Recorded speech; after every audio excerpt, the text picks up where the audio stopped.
दोस्तों नमस्कार। हम पढ़ रहे हैं पब्लिक एडमिनिस्ट्रेशन मुख्य परीक्षा के लिए। मुख्य ध्येय है कि राजस्थान प्रशासनिक सेवा और सिविल सेवा मुख्य परीक्षा में लोक प्रशासन विषय की जो विभिन्न अवधारणाएं हैं उनके बारे में हम स्वयं को स्पष्ट करें। तो पब्लिक एडमिनिस्ट्रेशन शब्द में दो शब्द हैं, पब्लिक और एडमिनिस्ट्रेशन। एडमिनिस्ट्रेशन का अर्थ आप बेहतर तरीके से जानते हैं कि कामों को प्रबंधित करना, काम को करना, निर्णय लेना, पॉलिसी बनाना, क्या करना है, क्यों करना है, कब करना है, इस तरीके के जो डिसीजंस हैं, जो काम हैं, उनको हम कहते हैं एडमिनिस्ट्रेशन। लेकिन इसमें पब्लिक का अर्थ क्या है?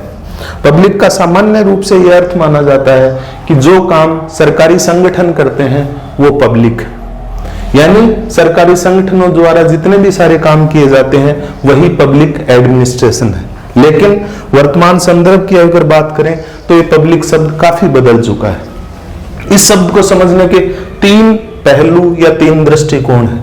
पहला दृष्टिकोण है एजेंसी, संस्था। ये परंपरागत दृष्टिकोण है, मतलब कि ऐसी कोई एजेंसी या ऐसी संस्था जो सरकारी नियंत्रण में काम करती है या जो स्वयं सरकारी है, उसके द्वारा किए जाने वाले काम पब्लिक हैं, यानी वो संस्था पब्लिक है। जैसे RSRTC, जिसको साधारण भाषा में हम राजस्थान रोडवेज कहते हैं, उसके बारे में कोई भी पूछेगा तो सब कहेंगे उसकी सेवाएं पब्लिक हैं। लेकिन कल्पना ट्रेवल्स, क्या इसकी सेवाएं पब्लिक नहीं है? अगर RSRTC में आप टिकट बनवाकर यात्रा कर सकते हैं तो कल्पना ट्रेवल्स में भी यात्रा कर सकते हैं। ये भी अपनी जो किराया है वो मनमर्जी से नहीं बढ़ा सकता, इसको भी RSRTC के इक्विवेलेंट लगभग बराबर किराया रखना पड़ता है। तो क्या हम इसकी सेवाओं को या इस एजेंसी को पब्लिक नहीं मानेंगे? ट्रेडिशनली ये पॉपुलर परिभाषा है पब्लिक की कि वो संस्थान, वो संगठन जो सरकारी हैं उनको हम पब्लिक कहेंगे, उनके द्वारा की जाने वाली क्रियाएं सार्वजनिक क्रियाएं कही जाएंगी। तो क्या जो सेवा नाम का जो NGO है, जिनकी संस्थापिका जो सदस्य हैं उनका निधन हो गया है, क्या सेवा द्वारा किया जाने वाले काम पब्लिक नहीं माने जाएंगे? दूसरा जो दृष्टिकोण है, दूसरा वो व्यू पॉइंट है, वो है हित, यानी कोई संगठन किसके हितों की पूर्ति करता है, किसको बेनिफिट मिलता है उसकी क्रियाओं का। जैसे कोई प्राइवेट कंपनी है जो इसरो को विभिन्न उपकरण और टेक्नोलॉजी सर्व करती है, इसरो ने उस प्राइवेट कंपनी के साथ कॉन्ट्रैक्ट कर रखा है।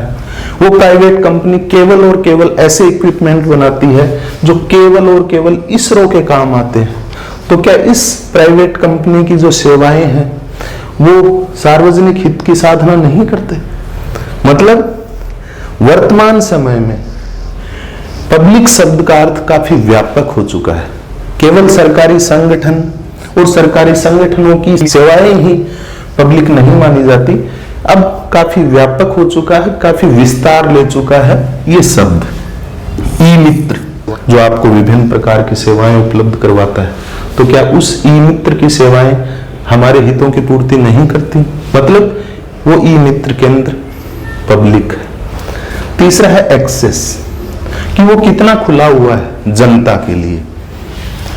किस मामले में? सूचनाओं के मामले में, यानी उसके बारे में हम सूचनाएं एकत्र कर सकें, उसकी एक्टिविटीज के बारे में जान सकें, उसके रिसोर्सेज क्या क्या हैं, उसके स्पेस में हम एंट्री कर सकें। तो क्या RTDC द्वारा चलाए जाने वाला हेरिटेज ऑन व्हील्स नाम की जो रेलगाड़ी है, क्या वो पब्लिक है? क्या हमारी उस तक एक्सेस है? क्या हम उसके बारे में सारी इंफॉर्मेशन जुटा सकते हैं? क्या उसका स्पेस हमारे लिए इजीली अवेलेबल है?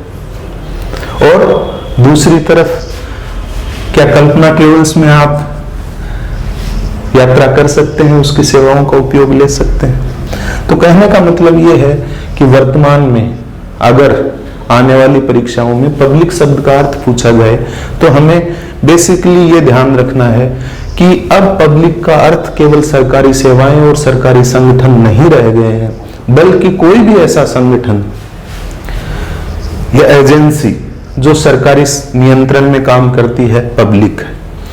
ऐसी कोई भी एजेंसी, चाहे वो सरकारी हो चाहे एनजीओ हो या नॉन प्रॉफिट ऑर्गेनाइजेशन हो, चाहे निजी संगठन हो, लेकिन जो जनहित की पूर्ति करता है वो पब्लिक।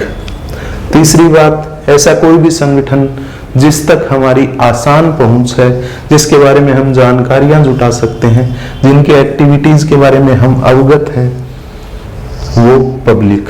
यानी अब पब्लिक शब्द की परिभाषा अगर हम लिखना चाहेंगे तो इन तीनों दृष्टिकोणों को मिलाकर हमें लिखना पड़ेगा कि ऐसे संगठन जो सरकारी नियंत्रण में काम करते हैं, जो जनहित की पूर्ति करते हैं और जो खुले हुए हैं जनता के लिए, वही पब्लिक। आज के एपिसोड में इतना ही। धन्यवाद, नमस्कार।